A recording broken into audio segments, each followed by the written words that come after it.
एक बार माता पार्वती भोलेनाथ जी से मिलने जाती हैं और पूछती हैं, हे प्रभु, स्त्री को प्रतिमाह मासिक धर्म क्यों आता है और हर माह स्त्री को इस पीड़ा से क्यों गुजरना पड़ता है? तो भोलेनाथ जी माता पार्वती से कहते हैं, इसका उत्तर मैं तुम्हें एक कथा के माध्यम से देता हूँ, और यदि तुमने कथा को पूरा मन लगाकर सुना तो तुम्हें तुम्हारे प्रश्न का उत्तर अवश्य मिल जाएगा। तो माता पार्वती कहती हैं, प्रभु, आप कथा सुनाओ। मैं पूरे ध्यान से कथा को सुनूंगी और अपने प्रश्न का उत्तर जानकर ही रहूंगी। तो भोलेनाथ जी कहते हैं, एक बार गुरु बृहस्पति इंद्रदेव से नाराज हो गए थे और इस बात का फायदा उठाकर असुरों ने देवलोक पर प्रहार कर दिया और इंद्रदेव को अपना सिंहासन छोड़कर भागना पड़ा। और असुरों से खुद को बचाते हुए इंद्रदेव सृष्टि के रचनाकार ब्रह्मा जी के पास पहुंच गए और ब्रह्मा जी को सारी बात बताई। तो ब्रह्मा जी को जब यह पता चला कि देवलोक पर असुरों ने कब्जा कर लिया है, तो ब्रह्मा जी ने इंद्रदेव से कहा, यदि तुम्हें देवलोक वापस पाना है तो इसके लिए तुम्हें एक ब्रह्मज्ञानी की सेवा करनी होगी।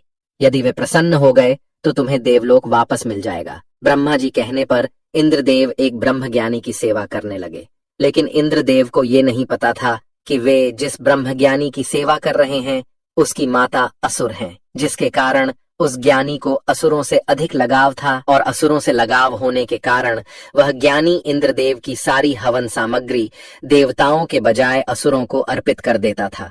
जब इंद्रदेव को इस बात का पता लगा तो उन्होंने क्रोध में आकर उस ज्ञानी की हत्या कर दी और भगवान विष्णु ने ब्रह्म हत्या जैसे पाप की सजा से बचने के लिए इंद्रदेव से कहा कि हे इंद्रदेव, इस पाप से बचने के लिए आपको पेड़, भूमि, जल और स्त्री में अपना थोड़ा थोड़ा पाप बांटना होगा और सभी को एक एक वरदान भी देना होगा। और भगवान विष्णु के कहे अनुसार इंद्रदेव ने सबसे पहले पेड़ से पाप का एक अंश लेने का अनुरोध किया। तब पेड़ ने पाप का 1/4 हिस्सा लिया, जिसके बदले में इंद्रदेव ने पेड़ को वरदान दिया कि मरने के बाद स्वयं ही पेड़ अपने आप को जीवित कर सकता है। इसके बाद इंद्रदेव के अनुरोध करने पर जल ने पाप का कुछ हिस्सा ले लिया और बदले में इंद्रदेव ने उसे अन्य वस्तुओं को पवित्र करने की शक्ति प्रदान की। इसी वजह से हिंदू धर्म में जल को पवित्र माना जाता है और पूजा पाठ में इस्तेमाल किया जाता है। और फिर भूमि ने भी इंद्रदेव के पाप का कुछ अंश ले लिया, जिसके बदले में इंद्रदेव ने भूमि को वरदान दिया